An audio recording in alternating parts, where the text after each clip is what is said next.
To defy the odds, you have to risk everything and take chances. At Old Nation Brewing Company, we did just that. From an unknown startup brewery to standing alongside national craft brands in just under a decade, we remain one of the last of the large, independently owned breweries in Michigan. Our beer is respectfully brewed using only the highest quality ingredients, and we don't cut corners. With the times changing for everyone, one thing that stays the same is Old Nation's respect for great beer and the people who love it.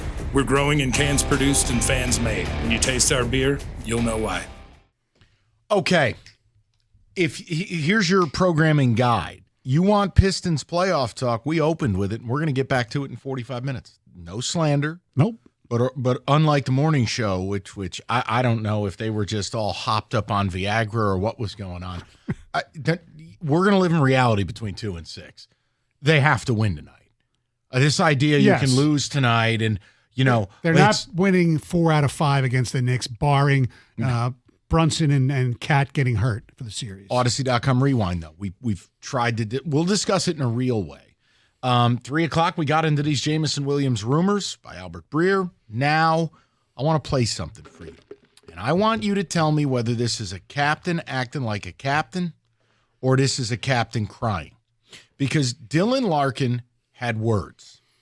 And whether you believe they were honesty and they were directed at Steve Yzerman, that he is trying to send a message as the captain of this team and the longest tenured guy on this team and the only guy on this team that predates Yzerman, or you believe he was crying and he should shut up and play better down the stretch like he did in the Four Nations Cup or the face-off or whatever the hell it was called, I leave to you.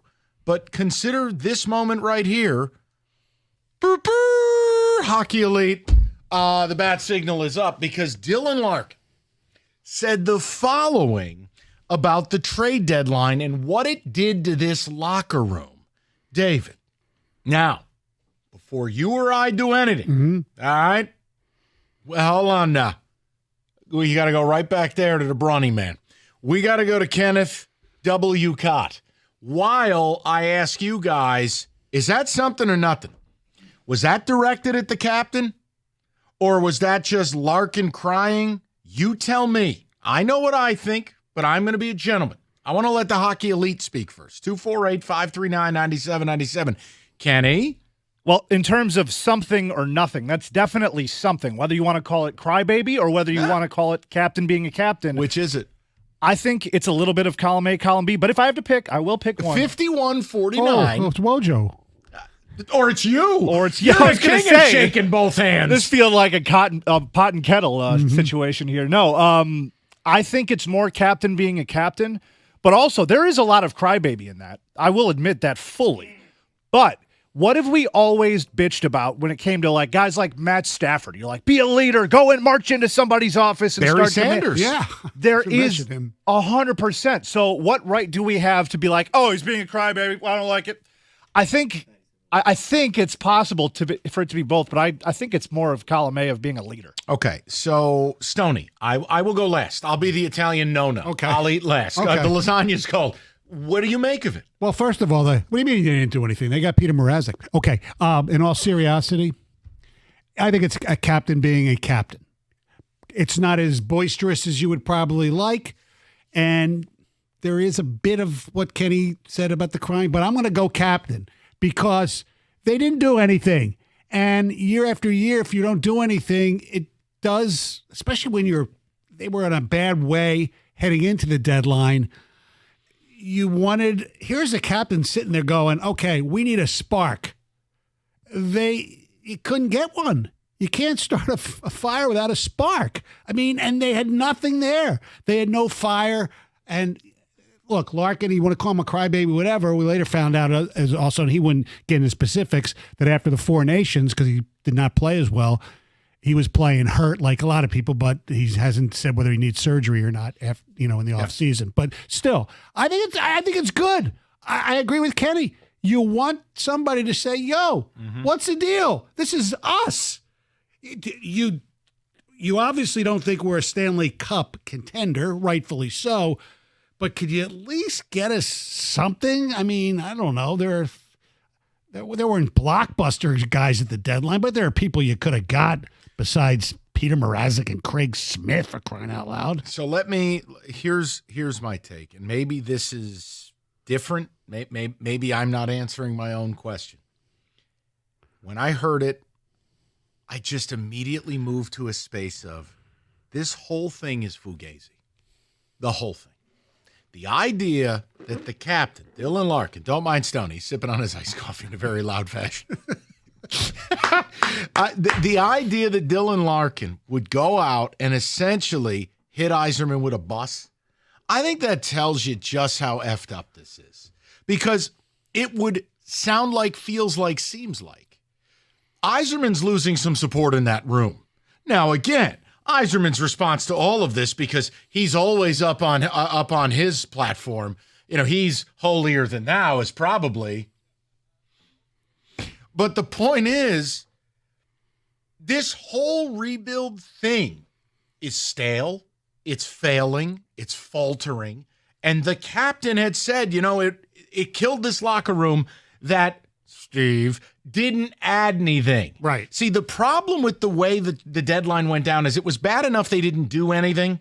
It was more insulting that they brought in Mrazek for next year. Right, for $4 million. When Yzerman sat there at the world headquarters and said, well, I couldn't go all in. We're not a Stanley Cup team.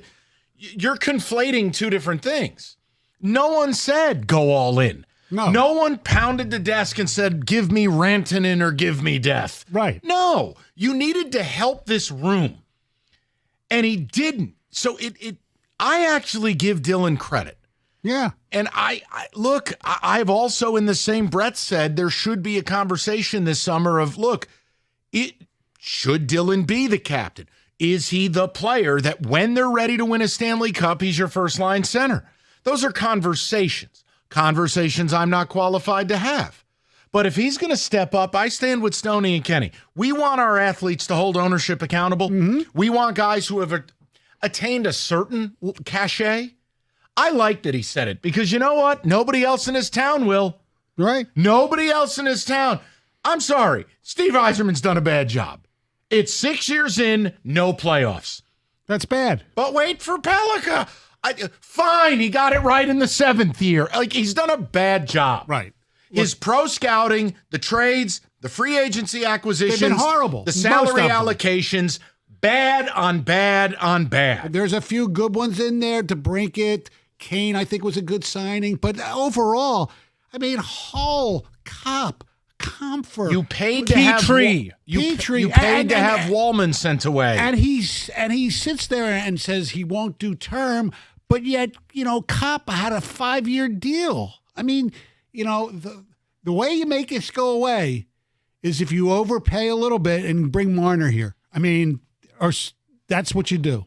Or as they call him in Toronto, always maligned Marner. Yeah, I don't care. Look, he's great. I want to throw this to the Hockey Elite, and you guys tell me. Is Dylan Larkin being the captain you've desired, you want him throwing shade at Yzerman? Or do you think he comes off a little soft? Calling the ambulance, saying, well, if you would have got us help, we would have been okay, because people will say, you know what, you should have been better. And we all knew what was going to happen, and I'm not trying to throw shade at Dylan Larkin, but it's all too predictable at the end of the year. He had an upper body. What do I even say? Hockey's the only sport where we're just like, he had a body thing. What would that be exactly? Right. David, go ahead. You're chomping at the bit. Yeah, because I'll say this, and I understand what each of you all are saying. I do. We do need someone in this town to call out the GM, call out Yzerman. We absolutely do. But I'm going to say wah on Larkin because that's what this is to me. It's us as fans, us as radio heads, we have to have opinion. Yes, we could be upset, we could be angry, we could be sad that something didn't happen. But you know what? As a player, as a captain of a team, you got to move on quickly because we're in a playoff race. I don't need to hear, we were sad and we didn't do this at the deadline. And okay, move on. Move on. Put your big pants on and go for the playoffs. Period. I know you want to take prove the Todd Yzerman wrong. You want to say the Todd McClellan thing, go play effing hockey. That's what you want him to do. I get it. But year after year, and especially with somebody like, it just beats down on you. And if he feels the pulse of the room, then what's he supposed to do? all right, everybody's coming to my house. We're going to have like a kumbaya party. No. My question, though, is that would you rather him do this or not do this? Because I would much rather him do this. Absolutely. Absolutely. And is there whining in there? Of course there is. Absolutely. Can I ask a question? Yeah. To both of you, I'll stay out of this. Is he good enough to do this? Well, No. I don't want to hear how he's from Westland or Waterford no, or I don't whatever. care. No, that to me, Podunk town he's from. That to me is irrelevant. Oh, in this town, it's everything. Well, I don't care. For me, it's irrelevant. He's a very good player. He is. Is he great? No, he's not great. Is he a first-line center on a Stanley Cup contending team? No. Then is he good enough to do it? Yes, because some captains aren't great players. Well, that's part of our problem. Yeah. We don't. We're not good enough. Well, correct, but there are, All right, we will get to the people. We have solicited the hockey elite. Dylan Larkin, he said it. It killed this room. Would have been nice to have added something. I mean, that's kind of a chair drop on Yzerman. Or do you believe he's being a baby? That he needed to, pull his pants up and play better? I don't know. Guys, I leave it to you. I know. I dig it. Because anyone throwing shade at Yzerman, it's time. It's just part of the deal. Right. You can't be here 6 years. If his last name wasn't Yzerman and it was Fitzsimmons, he'd be unemployed. True. And, well, we think it's true, but I tend to agree with you. Look, if he doesn't make them, if they don't do anything this offseason and they don't make the playoffs next year, the whole front office should be gone. Just wait for Nygaard. All right, listen. No, he's, I heard, not that good. What do you mean? Everyone Yzerman drafts is hockey Jesus. Most of them are pretty good, but Wallander. Early indications. Wallander, 2028. Get ready. All right. Go Griffins. Augustine will be here. 2030. All right, Moran Chevrolet, Michigan. Koso will be 45. All right, come on, please.